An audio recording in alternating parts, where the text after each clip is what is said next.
Bienvenue à tous. Bienvenue dans ce nouveau séminaire du vol. Aujourd'hui, on va discuter de la modélisation de robots, surtout de modélisation de véhicules, parce qu'on parle de robots mobiles, puis du contrôle, en fait. Fait qu'on veut un peu, l'objectif de la présentation aujourd'hui, c'est de vous donner une bonne instinct, c'est de vous donner un bon instinct sur les mots-clés. En fait, quand vous allez fouiller dans le code en ligne, quand vous allez fouiller dans les cours que vous allez suivre, vous allez pouvoir comprendre plus rapidement un peu qu'est-ce que les mots-clés veulent dire. C'est vraiment ça l'objectif. Il va y avoir un peu de mathématiques parce qu'on ne fait pas de modélisation de contrôle sans faire des maths, mais on a gardé ça le plus léger possible.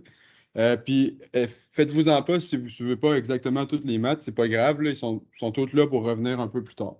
La présentation a été, encore une fois, réalisée par les membres du NORLab pour le véhicule autonome de l'Université Laval. Donc, moi, Simon-Pierre Deschaines, Olivier Gamache et Jean-Michel Fortin. Merci à vous pour votre aide dans la présentation. OK. Pour commencer, un petit rappel, un système robotique, en fait, on se le rappelle, c'est un système qui va être dans l'environnement. On va faire des observations avec un capteur, envoyer ça des algorithmes qui vont nous permettre de prendre des décisions. Ça va être envoyé vers les actuateurs pour que le robot se déplace. Aujourd'hui, dans ce schéma-là, on va s'attaquer beaucoup à ce qui s'associe la flèche qui va lier les algorithmes aux actuateurs. Donc, comment on prend des décisions pour que le robot fasse qu'est-ce qu'on veut qu'il fasse dans l'environnement. Ça revient aussi un peu au diagramme de Venn qu'on avait présenté plus tôt dans les présentations. On va vraiment se situer dans les algorithmes qui nous permettent de régler les problèmes associés au contrôle. Donc, c'est vraiment les actuateurs qu'on va discuter aujourd'hui.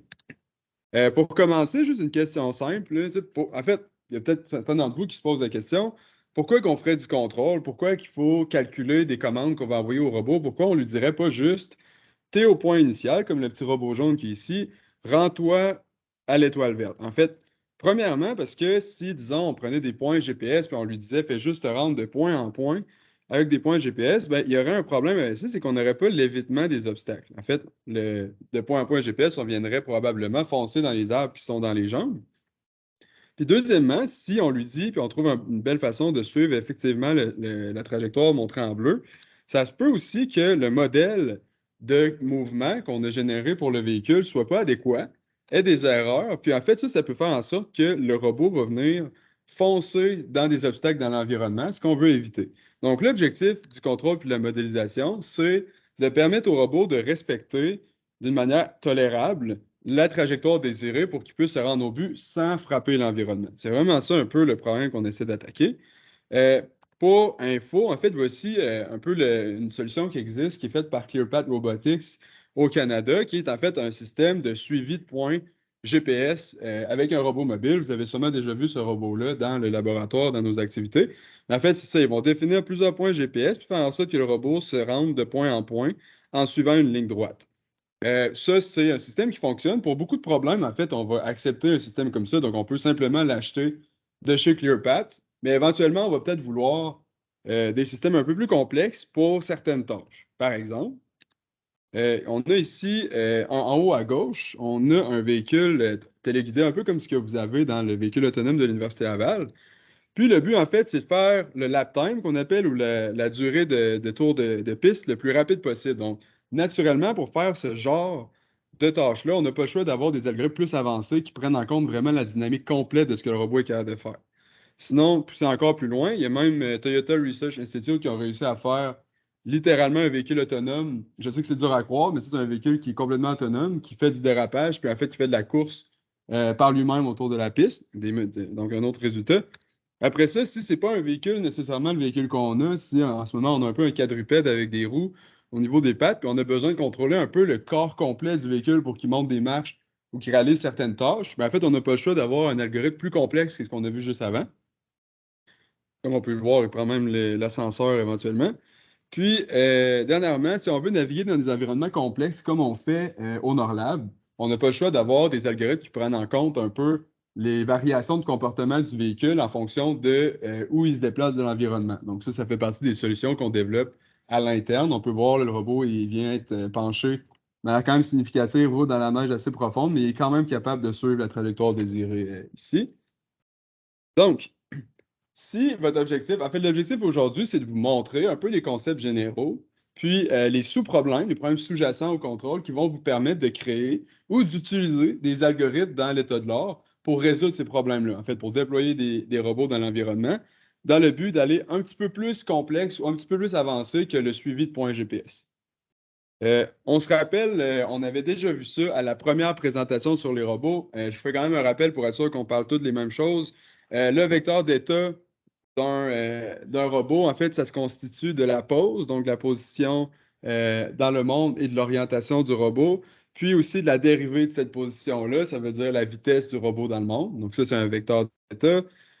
On se rappelle, c'est le nombre de variables minimum qui décrivent la dynamique d'un système. Deuxièmement, la trajectoire, c'est un ensemble de poses référées dans le temps. Puis le chemin, c'est un ensemble de positions, mais sans référence au temps. On va souvent parler de chemin aujourd'hui. On va plus parler de chemin que de trajectoire. Puis, ça, c'est ce que je viens de dire. Troisièmement, un vecteur de commande, c'est comment qu'on dit au robot qu'est-ce qu'on veut qu'il fasse pour qu'il puisse l'exécuter par la suite. C'est important de savoir, en fait, comment c'est déterminé. On va décortiquer beaucoup le vecteur de commande aujourd'hui. Deuxièmement, il y a une notion très importante qu'on va aborder aujourd'hui, c'est la notion de repère de coordonnées. En fait, en robotique, on en fait beaucoup de repères de coordonnées. Vous l'avez vu de manière assez exhaustive dans la présentation sur ROS. En fait, on va devoir définir tous les repères de coordonnées d'un véhicule. Mais en contrôle, c'est très important parce que, en fait, on va avoir un repère de coordonnées, comme on voit body ici, qui va représenter le corps du robot. Puis ça, c'est là-dedans, en fait, qu'on va calculer les vitesses du corps, mais il va toujours falloir représenter la position du robot, non pas dans le repère body, mais dans le repère monde. Donc, on va toujours avoir besoin d'une fonction mathématique ou d'une transformation géométrique qu'on appelle qui permet d'exprimer la position du robot, non pas dans le repère du body, mais dans le repère monde, en fait. Donc, c'est important de savoir que ces transformations géométriques-là sont toujours utilisées quand on fait le contrôle d'un robot. Troisièmement, il existe plusieurs types de robots. Vous l'avez sûrement vu dans le vol ou dans les véhicules, on pense à des chars d'assaut ou un véhicule routier. La façon qu'on va contrôler ce véhicule-là va différer. Souvent en robotique, pour garder le problème le plus simple possible, on va faire l'hypothèse que le robot, c'est littéralement une roue. On appelle ça le modèle unicycle, donc on peut le voir ici. C'est une roue comme ça, puis tout ce qu'on commande, c'est la vitesse d'avance ou la vitesse de rotation de cette roue-là, puis l'orientation ou la vitesse que la roue va tourner. C'est vraiment la façon la plus simple de représenter un robot. Quand Jean-Michel vous a fait la présentation Ross, on a parlé d'un message de type twist dans Ross. En fait, c'est exactement ça l'hypothèse. Donc, les tortues, quand Jean-Michel les faisait déplacer, il faisait l'hypothèse que c'était une seule roue, la tortue, en fait. Deuxièmement, il y a un robot de type differential drive. On vous a mis l'exemple un peu d'un robot aspirateur. C'est un robot avec deux roues qui vont représenter deux points de contact ponctuels. Puis en faisant tourner les roues de chacun des côtés du robot, on va être en mesure de faire déplacer le robot. Donc ici, le vecteur d'entrée, ça va devenir les vitesses de roue à gauche et les vitesses de roue à droite du robot. Après ça, si on ajoute plus un minimum de 4 roues, on va se ramasser avec ce qu'on appelle le skid steer. Le skid steer, c'est un peu comme un char d'assaut. Ça veut dire qu'il va falloir que le véhicule, encore une fois, on va le commander avec les roues à droite et à gauche. Mais cette fois-là, en faisant glisser les roues, parce que c'est plus un point ponctuel, les roues vont glisser sur eux-mêmes. Puis en faisant ce mouvement, disons, de cisaillement, en ayant des roues, des vitesses de roues différentes à gauche ou à droite, c'est là qu'on va créer le mouvement de rotation du véhicule avec un robot de mode skid steer. Le robot chasse-neige que vous avez dans le vol est exactement cette géométrie-là. Puis, quatrièmement, on a le robot qu'on appelle Ackerman. En fait, c'est comme un véhicule routier. C'est les roues avant qu'on va changer de direction pour permettre au robot de tourner, en fait. Fait que le vecteur d'entrée ou le vecteur de commande pour ce robot-là revient un peu plus comme le vecteur d'entrée d'un modèle unicycle. Ça veut dire qu'on va déterminer l'orientation des roues. C'est ça qui va dicter comment le véhicule va tourner. Donc, c'est ça pour les vecteurs d'entrée. Après ça aussi, juste dire qu'en contrôle, il y a différents niveaux de complexité de modèle. En fait, on va commencer avec un système, on va dire un système dynamique. Ce système-là, on peut faire plusieurs hypothèses pour dire, OK, ça, c'est plus simple de modéliser mon système comme ça. Premièrement, on peut dire qu'il est linéaire. Souvent, les avions, pour information, les avions sont considérés comme des systèmes linéaires parce qu'ils déplacent très peu. Une fois qu'ils sont dans les airs, c'est rare qu'un avion va se tourner à l'envers, en fait. Donc, on va faire l'hypothèse que vu que le système reste toujours dans une position très similaire, on va assumer que c'est un système linéaire. Puis, deuxièmement, on peut faire l'hypothèse, en fait, que le système a une seule entrée ou une seule sortie, Par exemple, un moteur. En fait, la seule variable qu'on va contrôler sur un moteur, c'est la vitesse à laquelle il tourne. C'est pas le cas si on revient à l'avion. L'avion, il faut qu'on contrôle tous les angles d'orientation, sa vitesse. Il y a plus qu'une variable, donc ça devient un peu plus compliqué. Puis, troisièmement, il y a les systèmes qu'on dit non linéaires parce qu'ils vont faire beaucoup d'actions. La plage d'actions qu'ils sont capables de faire dans l'environnement est extrêmement variée. C'est le cas d'un robot, malheureusement. Donc, on tombe dans la catégorie de systèmes plus complexes à modéliser. Dans le cas des robots, ça ne veut pas dire que c'est pas faisable. On va voir la recette, comment faire ça aujourd'hui, mais c'est quand même important de prendre ça en compte. Donc, pour commencer, il y a une notion qui est importante à savoir, c'est la notion d'asservissement. Excusez-moi. Quand on va vouloir commander le robot, si on travaille avec Ross, on va lui dire je veux que tu avances à telle vitesse, puis je veux que tu fasses une rotation à telle vitesse. C'est comme ça que ça fonctionne. Quand on va commander le robot, c'est la même chose avec une manette téléguidée.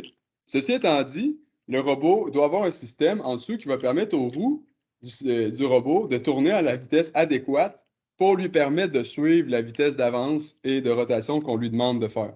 Donc, il y a un système sous-jacent qui permet de commander les moteurs du robot pour permettre d'aller chercher la vitesse désirée. C'est ça qu'on dit ici. Donc, nous, on va faire un asservissement qu'on appelle euh, sur le corps du robot. Donc, c'est ça qu'on va voir sur A, c'est avec ça qu'on va travailler. Ceci étant dit, chaque plateforme qu'on va acheter va avoir un système sous-jacent qui va traduire, disons, les vitesses d'avancée, rotation à des vitesses de roue de chacun des côtés du robot. Pour aller un petit peu plus dans le détail, en fait, une définition plus technique de l'asservissement. Imaginons qu'on a un moteur ici. Ce moteur-là, notre objectif, c'est qu'il tourne à une certaine vitesse. C'est ça qu'on va faire. Donc, en premier, on a le système du moteur. On va avoir une commande qu'on voit en X. On va l'envoyer dans un contrôleur. Donc, ce contrôleur-là, ça peut être super simple. On prend la même commande puis on l'envoie dans le système. Puis ce système-là va utiliser le voltage commandé pour aller chercher une certaine vitesse. Ceci étant dit, ça, c'est un système qu'on appelle en boucle ouverte. Le problème avec ce genre de système-là, c'est qu'on n'a aucune idée si le moteur va à la vitesse qu'on lui dit d'aller. En fait, on est un peu aveugle là-dessus. C'est la raison, en fait, excusez, c'est la vitesse commandée, la vitesse réelle. Le problème ici, c'est comme je vous dis, c'est que, en fait, c'est la raison d'être des encodeurs. En fait, on va ajouter une composante au moteur qui va permettre de mesurer c'est quoi la vitesse à laquelle le moteur tourne. Mais pour pouvoir utiliser cette mesure-là dans notre système, on va devoir faire ce qu'on dit fermer la boucle. Donc, en ce moment, on va devenir en boucle fermée. On peut voir, là, la boucle devient terminée. C'est qu'on va prendre la sortie de l'encodeur ou le capteur, puis on va le ramener dans le contrôleur qu'on a désigné. Puis en fait, on va ici reprendre la vitesse souhaitée, prendre la vitesse mesurée qui va rentrer ici, puis ça va nous calculer une erreur sur la vitesse. Puis en fait, on n'aura plus excusez-moi, on n'aura plus un contrôleur simple. Cette fois-ci, on va avoir un correcteur qu'on appelle qui va permettre, avec chaque itération dans le temps, de réduire l'erreur sur la vitesse du moteur. Donc, ça, si on revient au niveau du corps du robot, en fait, on peut définir le problème qu'on identifie aujourd'hui comme le problème du contrôle. Puis ça se divise en plusieurs problèmes sous-jacents. En fait, ce qu'on a, c'est qu'on a le véhicule qui est ici, pour lequel on a un vecteur d'état qu'on a déterminé plus tôt, ce qui peut représenter la position, disons, à 2D en X, Y dans le monde du robot, puis son orientation θ. Puis après ça, en fait, notre but, c'est de suivre un chemin prédéfini par l'utilisateur, par on ne sait pas qui.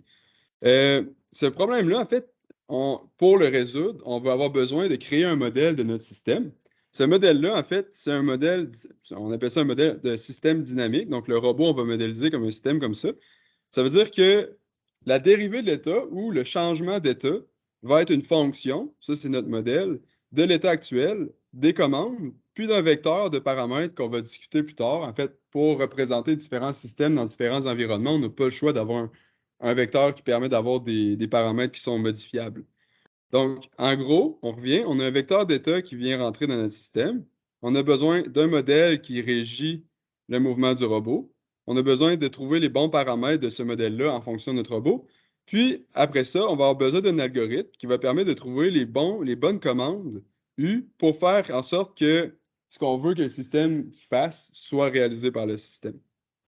Donc, on va attaquer chacun des systèmes, des soucis problèmes, étant la modélisation, on appelle ça la calibration ici, puis le contrôle. On va les attaquer un à un dans la présentation pour décortiquer qu'est-ce qu'ils représentent. En premier, la modélisation. Donc, en fait, la modélisation, ce qu'on essaie d'avoir, c'est qu'on a l'état actuel du robot, la commande. On va envoyer ces deux informations-là dans un modèle, c'est toujours un modèle mathématique, qui va nous permettre de calculer la vitesse résultante du corps du robot. Donc, ça, c'est un peu la loi mathématique qui va régir qu'est-ce que le robot va faire. Là, je vais vous sortir pour les mêmes géométries qu'on a sorties tantôt. Je vais vous sortir les modèles pour chacune des géométries pour vous montrer un peu à quoi ça ressemble.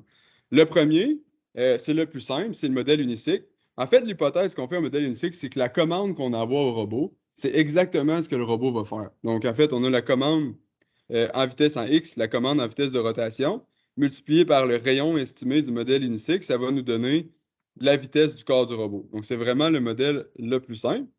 Deuxièmement, on a le modèle bicyclette. C'est utiliser ce modèle-là pour les véhicules Ackerman. En fait, qu'est-ce qu'on fait? C'est qu'on va faire l'hypothèse que notre véhicule routier, on peut le modéliser comme étant une bicyclette. Ça veut dire, à la place d'avoir 4 roues, on va avoir 2 roues. On va quand même commander l'orientation de la roue d'avant, mais on n'aura pas 2 roues à faire tourner. Puis l'autre commande qu'on va faire, c'est la vitesse de rotation de chacune des roues du système. Il y a des composantes physiques qui sont importantes à noter, qui est la distance entre le centre de gravité du robot et la roue avant, donc LF, puis le centre de gravité avec la roue arrière. Excusez, ça, c'est supposé être LR. Puis en fait, on a les équations du mouvement. La vitesse en X, c'est simple, c'est la vitesse commandée. La vitesse en Y est toujours nulle parce que dans ce cas-là, on n'est pas capable de se déplacer latéralement. Puis la vitesse angulaire, c'est la vitesse linéaire fois le tan de l'orientation. Fait que c'est une simple trigonométrie qui permet de calculer la vitesse de rotation en fonction des entrées. Après ça, on a le modèle differential drive qu'on appelle idéal. Ça, c'est ce qu'on a vu plus tôt. Un autre exemple, en fait, c'est le petit robot de Kitan. Je ne sais pas si vous l'avez vu dans l'atelier en bas, mais c'est des robots avec seulement 2 roues qu'on représente comme un point ponctuel de contact avec le sol. En fait, ça, qu'est-ce qu'on va faire? C'est qu'on va commander la vitesse à gauche, la vitesse à droite. On va mettre ça dans une matrice. En fait, ça a l'air compliqué là. Ce que ça veut dire, cette matrice-là, c'est que la vitesse en X, tout doit être multiplié par le rayon, mais en réalité, c'est la moyenne des vitesses de roue. Donc, la moyenne des deux vitesses de roue, à gauche et à droite, c'est ça qui va faire la vitesse d'avancée du robot. Puis, la vitesse angulaire, la vitesse latérale est toujours nulle. La vitesse angulaire, c'est plus la moyenne, c'est la différence des vitesses de roue. Donc, en ayant une grosse différence de vitesse de roue, on va rotater plus vite avec ces robots-là divisé par ce qu'on appelle le baseline. Le baseline, en fait, c'est la distance entre le point de contact des 2 roues du véhicule. Est-ce que je vous ai perdu jusqu'à date? Tout va bien? Tout va bien? OK. On va souvent faire l'hypothèse, parce que là, un véhicule, disons, comme ça, c'est rare qu'on va déployer ça à l'extérieur. On s'entend, il n'y a pas beaucoup de mobilité. Il y a des problèmes avec ce genre de véhicule-là. Typiquement, on préfère avoir 3 points de contact. C'est beaucoup plus stable pour un véhicule. Ceci étant dit, ce modèle-là ne prend pas trop en compte les 4 points de contact. Malgré tout, dans la littérature ou en contrôle, en modélisation, on va faire l'hypothèse que c'est équivalent. On va dire, c'est pas grave, ça représente la même chose, en fait. 2 roues de point de contact, on va utiliser le même modèle pour un véhicule de skid steer. Donc, c'est un peu le suivi de toutes les géométries qu'on a présentées. C'est comme ça qu'on va modéliser le mouvement de chacun de ces robots-là. Il y a quelque chose qui n'a pas été pris en compte dans chacun des modèles, c'est qu'en fait, chaque véhicule qu'on va déployer dans l'environnement va avoir une notion qui va glisser. En fait, tous les modèles sont, disons, idéaux. Ça veut dire qu'il n'y a aucun glissement au niveau des roues. Là, on peut voir quand même le robot qui tourne sur lui-même en ce moment, il y a beaucoup de glissements sur chacune des roues. Puis en fait, ça, on va modéliser ça un peu ça comme un bruit dans les modèles. Puis comment qu'on va caractériser ce glissement-là? Donc, si on parle, il y a 2 types de glissements. Il va y avoir un glissement longitudinal, il va y avoir un glissement latéral. Fait que c'est les 2 types de glissements. De manière longitudinale, en fait, si on pense au véhicule qui avance à la vitesse VB, puis à la vitesse de roue qui s'en va un peu à l'opposé de la vitesse VB, si on prend le point de contact, c'est le rayon fois la vitesse angulaire va nous donner une vitesse de la roue ou point de contact qui va vers la direction opposée de la vitesse du véhicule. En fait, d'une manière idéale, la vitesse résultante, qui est l'addition de VB et de V oméga, c'est la même chose. En fait, si le véhicule ne glisse pas, le point de contact va aller exactement à la vitesse opposée de l'avance du véhicule. Si la vitesse d'avance du véhicule devient moins élevée que la vitesse de point de contact, on va avoir une vitesse résultante au point de contact. Puis cette quantité-là, mathématique, c'est ça le glissement longitudinal. Donc, en fait, si cette quantité-là est plus élevée, on va souvent avoir une roue qui va tourner sur elle-même un peu dans le vide, si on veut. La deuxième quantité en question, si on prend le véhicule de haut, c'est que typiquement, on faisait l'hypothèse en ce moment que la vitesse latérale du véhicule était toujours nulle, mais en réalité, c'est pas vrai. Le véhicule va avoir une certaine composante latérale en fonction des mouvements qu'il fait. Puis aussi, s'il tourne sur lui-même, ça fait en sorte que le même point de contact qui est ici va avoir une composante latérale dans sa vitesse. Cette composante latérale-là va faire en sorte que le véhicule va tourner de côté. Si on reprend le véhicule qui tourne, excusez, si on prend un véhicule qui tourne, quand il va tourner comme ça, pour tourner, un véhicule skid-steer n'aura pas le choix d'avoir une composante latérale élevée dans ses roues. C'est intrinsèque au mode de direction des véhicules comme ça. Donc, en fait, c'est les deux composantes de glissement. Je n'irai pas dans le détail, mais souvent, ces composantes de glissement-là sont réintégrées dans les modèles qu'on a vus juste avant. Et en fait, on va venir calibrer à quel point on va glisser en fonction des commandes qu'on envoie au système pour créer un peu un bruit ou un biais sur le modèle pour représenter ces composantes-là. Puis dernièrement, en fait, tout ce qu'on a vu, c'est des modèles cinématiques. Ça veut dire c'est des modèles qui prennent en compte juste le mouvement du robot, la vitesse, puis la position du robot. Ça a des avantages, ces modèles-là. De un, ça permet de modéliser la vitesse puis la position d'une manière adéquate. Puis de deux, c'est des modèles généralement simples.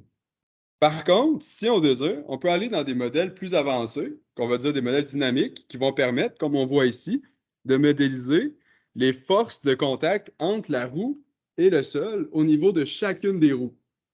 Ça fait des modèles beaucoup plus riches. En fait, on va pouvoir modéliser beaucoup, beaucoup plus de phénomènes dans le robot. Ceci étant dit, c'est des modèles qui deviennent exponentiellement plus complexes. Selon moi, dans le cadre des activités du vol, vous n'avez pas besoin de creuser aussi loin que les modèles dynamiques. Pour le fonctionnement ou les tâches que vous réalisez, selon moi, vous en avez assez avec les modèles cinématiques. Le bon côté là-dedans, c'est que ça va aller beaucoup plus vite de faire des modèles cinématiques. Dernière option, s'il y en a une dernière, c'est de faire la même chose qu'on a fait avant. Donc, on prend l'état, la commande. Mais ici, on ne fait plus un modèle qu'on appelle basé sur la physique du robot. On va faire un modèle basé sur les données. Ça veut dire on va prendre un réseau de neurones, qui est ici, prendre les entrées, puis en fait, on va entraîner le réseau de neurones à calculer la sortie du système, donc la vitesse du robot, en fonction de la commande qu'on lui envoie. C'est la dernière option qu'on a. Ça a des forces, en fait. Typiquement, ça, c'est basé sur l'apprentissage machine. Ça permet en compte, généralement, les modèles basés sur la donnée permettent de représenter des phénomènes qui sont mathématiquement très difficiles à représenter de manière physique. C'est, par exemple, la force de friction entre la roue et le sol. C'est extrêmement difficile à modéliser. Généralement, il y a des approches qui se basent sur des réseaux de neurones pour essayer de modéliser ces phénomènes-là.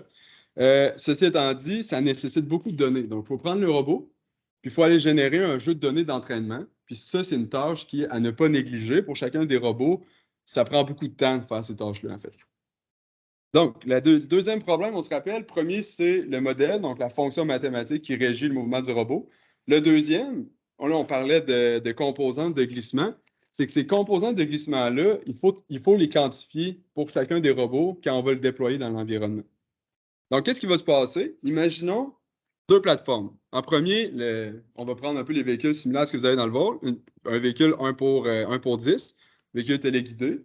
Puis en deuxième, on a la fameuse Toyota Supra qui faisait de la conduite autonome de course. Qu'est-ce qu'on va observer? C'est que le mouvement, pour un même modèle, comme le modèle bicyclette qu'on a vu tout à l'heure, les composantes de glissement de ce modèle-là vont varier en fonction de la plateforme. Donc, si on a exactement la même surface, donc l'asphalte, les composantes de friction vont varier si on utilise un véhicule à taille réduite versus un véhicule à taille pleine. C'est relié un peu à l'inertie, au poids. La dynamique de ce robot-là est clairement différente de la dynamique de ce robot-là. En plus de ça, ça va être différent. Il va y avoir des nouvelles composantes pour les deux mêmes plateformes sur un environnement différent, donc un deuxième type de sol. Puis même chose sur un troisième type de sol. Ce que ça donne, désolé pour la grosse diapositive remplie, c'est qu'on a plein de possibilités, en fait, en fonction d'une certaine plateforme ou en fonction de l'environnement où on le déploie, il faut toujours penser à calibrer notre modèle de manière adéquate. Il faut que ce soit le plus représentatif de qu'est-ce que le robot va faire dans l'environnement, puis de le robot lui-même. Deuxième problème associé à ça, c'est que, imaginons la Supra qui fait une trajectoire qui va lui forcer d'aller naviguer sur chacun des trois environnements. Mais en fait, ce que ça va faire en sorte, c'est qu'en temps réel, pendant que la plateforme se déplace d'un environnement à l'autre, elle va être obligée de venir trouver des nouveaux vecteurs de paramètres, mais en temps réel. Ça veut dire que ça va prendre un algorithme qui va non seulement permettre de le calibrer sur une certaine plateforme, une certaine surface, mais aussi de faire changer ces paramètres-là en fonction du changement de surface. Euh, Ceci étant dit, cette étape-là, c'est complexe. C'est un avenue de recherche dans notre laboratoire. C'est d'ailleurs le sujet de mon doctorat. Si ça vous intéresse, il y a des vidéos disponibles sur le canal YouTube du laboratoire. Mais c'est un problème complexe. Il existe des solutions qui sont probablement simplifiées qui vous permettraient de vous rendre à régler ce problème-là. Mais on voulait juste vous montrer un peu, vous n'avez probablement pas besoin de négocier avec tout ce phénomène-là dans le cadre de vos activités dans le vol, mais c'est important de savoir que c'est quelque chose qui est utilisé. Puis, dans vos cours ou dans vos projets, je ne sais pas si vous avez entendu du fameux fil de Kalman. C'est souvent un mot qui fait peur. En fait, il ne faut pas voir ça comme quelque chose de complexe. Ce n'est pas de la théorie qui est très, très compliquée. Mais l'objectif du fil de Kalman, c'est justement de pouvoir permettre de modifier les paramètres de modèle d'un environnement à l'autre. En fait, c'est l'utilité de cet outil-là. Pour un point de vue de simplicité, on ne va pas rentrer dans le détail du fil de Kalman aujourd'hui. Un exemple concret, on peut voir le robot qui navigue, en fait, ici.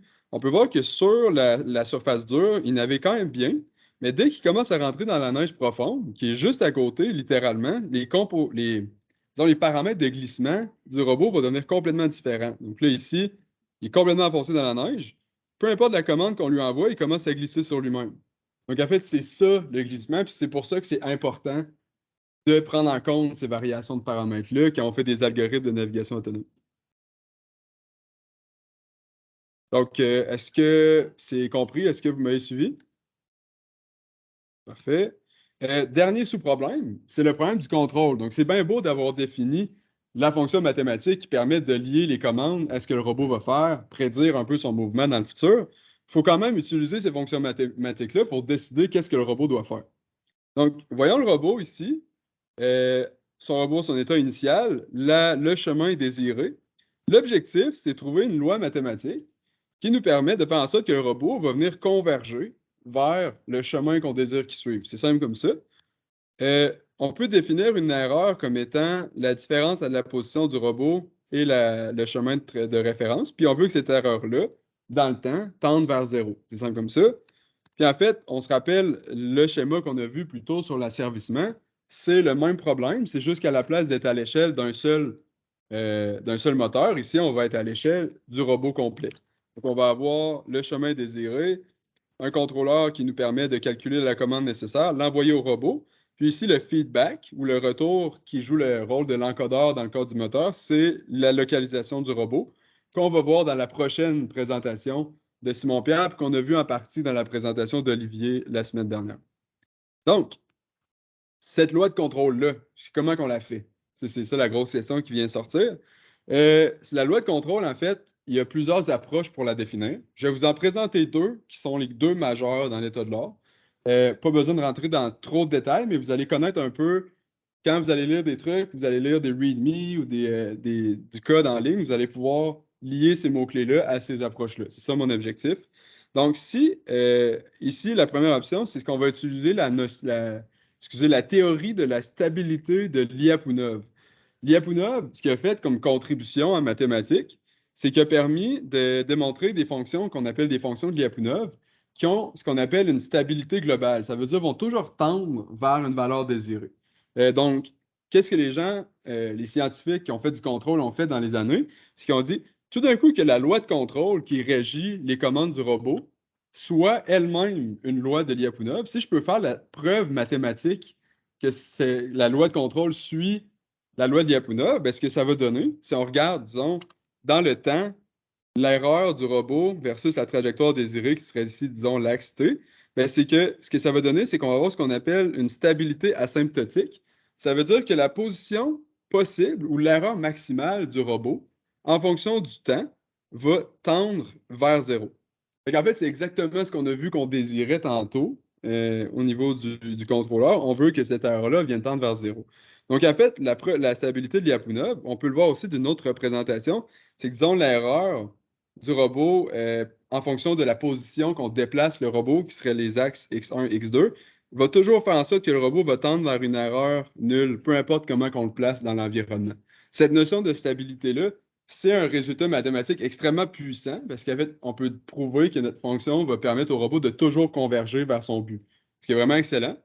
Ceci étant dit, il y a des faiblesses à cette approche-là, du sens que si le modèle qu'on a défini, on parlait du modèle du véhicule, s'il n'est pas parfait, en passant, il n'est jamais parfait, ben, si l'erreur du modèle devient trop élevée, en fait, la preuve mathématique qu'on a faite ne tient plus. Parce que la preuve mathématique, la première hypothèse qu'elle fait, c'est que le modèle est représentatif de ce que le robot va faire.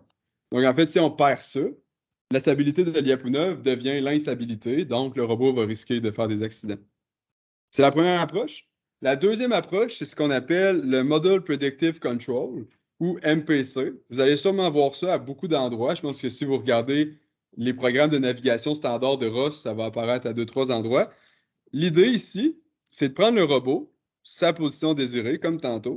On va prendre, en fait, on va faire une première hypothèse, un premier essai. On va dire d'un coup que j'envoie un ensemble de commandes. Disons ici, c'est juste avancer sans tourner. C'est ça que le robot va faire. OK, c'est bon. Là, on va utiliser un algorithme d'optimisation pour en essayer une deuxième. Ah, la deuxième est meilleure. OK, en fonction de l'essai que j'ai fait, je suis probablement capable d'en trouver une troisième qui est meilleure. Donc, on en calcule une troisième. Puis en fait, avec un algorithme d'optimisation, on va venir faire des prédictions dans le futur à partir du robot, puis en fonction des commandes qu'on lui envoie. Puis on va venir trouver la meilleure prédiction. Puis en fait, après ça, on va exécuter cette meilleure prédiction-là. Donc en fait, ça nécessite une notion de coût. Ce qu'on va voir ici, c'est que si on définit la fonction de coût de chacune des trajectoires, ou des prédictions, excusez-moi, on va voir ici que le coût de la prédiction 1 est plus gros que celle de 2, celui de 2, puis plus gros que celui de 3. Puis en fait, on veut trouver l'ensemble ou la prédiction qui a le coût le moins élevé. Puis après ça, c'est ça qu'on exécute. C'est ça l'idée du Model Predictive Control. Puis en fait, en termes de schéma, comment ça fonctionne? C'est qu'on va commencer avec une estimation, donc la position du robot. On va l'envoyer dans un contrôleur qui va permettre, avec un optimisateur qui travaille en parallèle avec un modèle, de trouver la commande idéale, on va dire, ou optimale, c'est peut-être la meilleure façon de le dire. Envoyer cette commande-là au robot, qui l'exécute, puis après ça, on retourne dans l'estimateur qui va nous donner le résultat, la prochaine position du robot, puis on renvoie ça dans l'optimisateur en continu. Fait qu'en fait, cette boucle-là qu'on a identifiée ici, sur un robot, va fonctionner sans arrêt, en fait. Si on dit, elle doit rouler en continu 10 fois par seconde, bien, elle va être exécutée 10 fois par seconde, ce problème-là. Ce que ça donne, c'est que c'est très complexe en temps de calcul parce que faire de l'optimisation en informatique, vous l'avez sûrement vu, c'est demandant en ressources d'ordinateur, c'est complexe de manière computationnelle. Mais en fait, là, on vient dire au robot de le faire à chaque 10 fois par seconde. Donc, c'est très, très, très demandant. Ceci étant dit, c'est généralement plus robuste que les approches de Lyapunov parce que si le modèle n'est pas bon, mais on va toujours refaire un problème d'optimisation la dixième de seconde plus tard pour ajuster la commande en fonction du résultat que le robot a fait. Pour calculer le coût, en fait, là, je vous ai dit les coûts, mais c'est pas. Il faut trouver une fonction mathématique qui nous permet, en fonction des prédictions, de sortir un coût pour pouvoir les comparer. Cette fonction-là, en fait, elle se divise toujours en deux, ou presque toujours. C'est le coût d'état. Donc, en fonction de la position du robot par rapport à son but, ben, on va déterminer un coût pour déterminer laquelle des prédictions est la plus proche du but. Puis, deuxièmement, c'est la notion de coût. Puis les deux additionnés, ça va donner le coût total de commande. On va les décortiquer un à un. La notion de coût d'état, en fait, je vous ai sorti une vidéo de l'Université de Washington qui font des beaux travaux de navigation en route. Donc, excusez, regarde de faire une pause.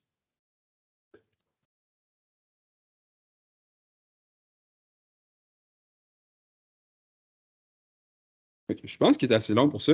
En fait, via l'entrée du LIDAR, on va parler de ça avec la présentation de Simon Pierre la semaine prochaine, on va être capable de modéliser dans l'environnement ce qu'on appelle une carte de coût ou une cost map, un peu les endroits où, disons, il y a des obstacles devant le robot, puis où est-ce que le robot n'est pas en mesure de naviguer. Donc ici, centré sur mon point, on a le robot, puis on voit toutes les lignes blanches qui sont devant. En fait, c'est des prédictions qui sont faites de ce que le robot va faire en fonction de son modèle.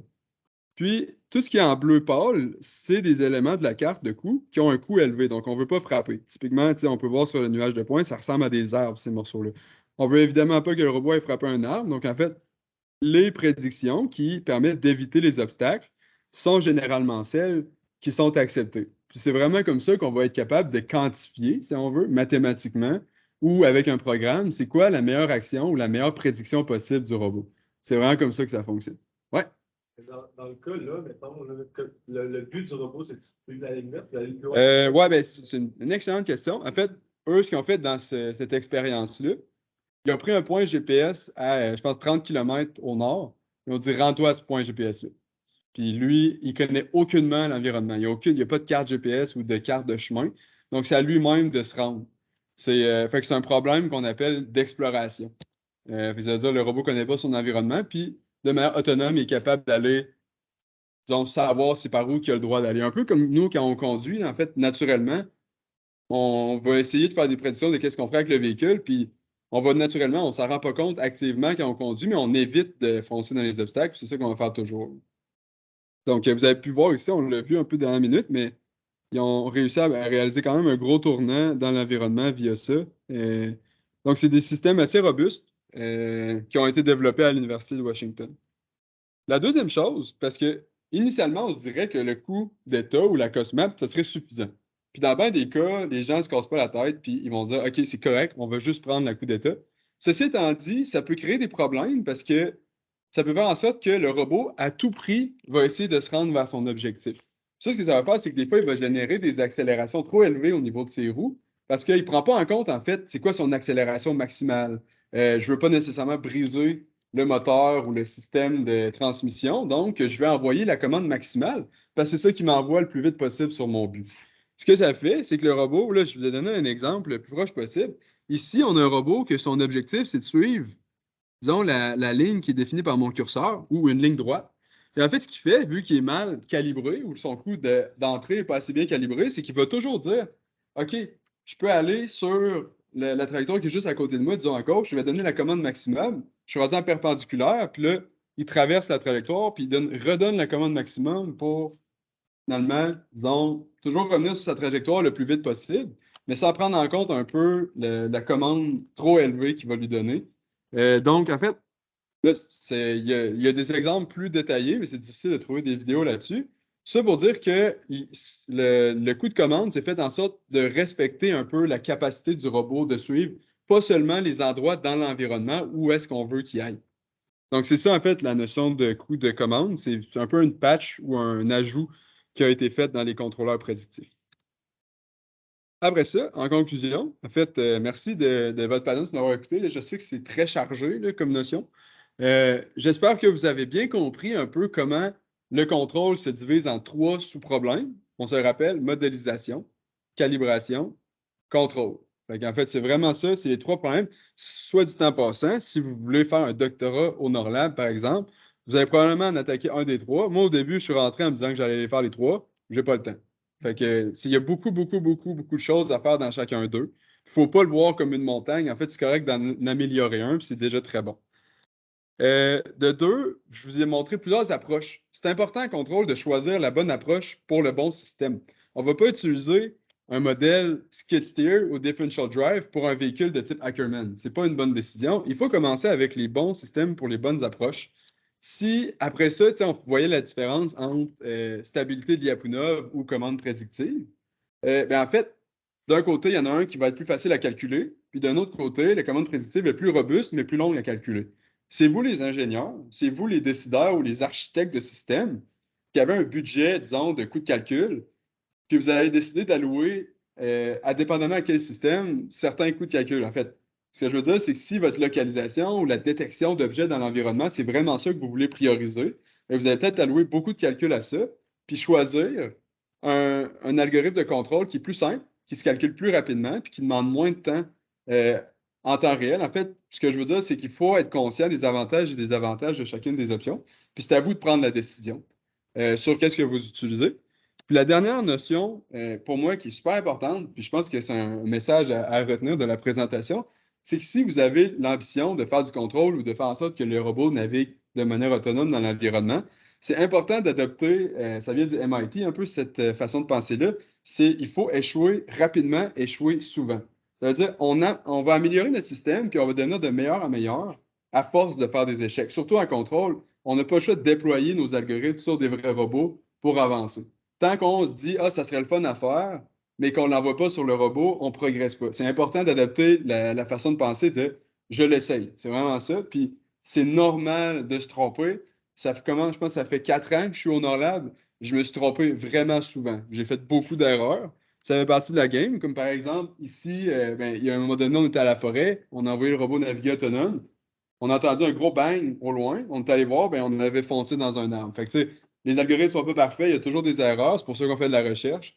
Mais c'est normal de se tromper. Puis si on prend ça avec, disons, la bonne attitude, puis on trouve ça drôle, ben, on continue de progresser. Faut jamais laisser la peur de se tromper nous paralyser vers qu'est-ce qu'on essaie de faire. Puis surtout en contrôle, parce qu'on va se tromper au début, c'est sûr. Ceci étant dit, je suis toujours disponible, toujours proche pour répondre à des questions puis vous aider à vous aligner plus vite. Mais tu sais, c'est normal de se tromper. Dernièrement, je voulais vous montrer des ressources qui sont disponibles en ligne si vous voulez continuer à approfondir, si ça vous intéresse. Euh, il y a un professeur à l'Université de Sherbrooke qui s'appelle Alexandre Girard qui fait des vidéos sur YouTube sur le contrôle. Puis il a développé une énorme liste de vidéos, puis il y a beaucoup, beaucoup, beaucoup de concepts. De mon côté, si j'implémente un nouvel algorithme ou quelque chose de vieux, puis j'essaie de me souvenir comment ça fonctionnait, je vais souvent avoir tendance à aller voir ces vidéos-là. C'est vraiment excellent, puis c'est très, très bien détaillé. Deuxièmement, il y a une autre personne qui n'est pas un professeur cette fois-là, qui s'appelle Brian Douglas, qui a fait une série de vidéos sur le contrôle en ligne qui est absolument excellente. C'est très, très, très visuel, beaucoup, beaucoup de schémas, puis il prend le temps d'expliquer les choses, c'est vraiment excellent. Puis troisièmement, MATLAB ont aussi des ressources vraiment excellentes sur le contrôle. Puis ça vaut la peine de regarder qu'est-ce qu'ils ont fait. Ils ont un canal YouTube qui est super, qui est excellent, qui a beaucoup de présentations, mais ils ont aussi de la documentation de MATLAB qui montre toutes les équations, un peu toute la façon de procéder de leurs algorithmes. C'est une belle façon d'aller chercher de l'information en ligne. Après ça, en fait, les ressources en ligne, on en développe tranquillement au laboratoire. Il y a 2 ressources que je pense qui sont très intéressantes pour vous au vol. Le premier, c'est très récent, on l'a sorti cette année, c'est le Norlab Control Lib. En fait, c'est une librairie très simple en Python qui permet de faire du contrôle de robots. En fait, ça fonctionne avec ROS, on va envoyer des objectifs au robot, puis la librairie s'occupe de commander, de calculer les commandes nécessaires pour que le robot exécute ça. C'est un work in progress, c'est fait à l'interne, mais ça me fait plaisir de partager ça avec vous. Si vous avez des questions, on va pouvoir le faire rouler sur tous vos robots. C'est ça mon objectif dans l'année 2023. Puis deuxièmement, on parlait de calibration de robots. Comment on fait pour générer le jeu de données pour que le robot se déplace dans son environnement puis qu'on identifie c'est quoi son comportement ou les paramètres de comportement? Mais en fait, on a un outil qui est développé à l'interne au laboratoire qu'on appelle le donut calibre, parce qu'en fait, on fait faire littéralement des donuts au robot, qui permet de calibrer un robot de manière automatisée, qui serait plaisante à faire sur les véhicules du vol pour identifier littéralement tous les véhicules que vous avez. Ça serait un autre bel objectif à faire dans l'année 2023. Fait que c'est ça, c'est tout. Voilà ma présentation.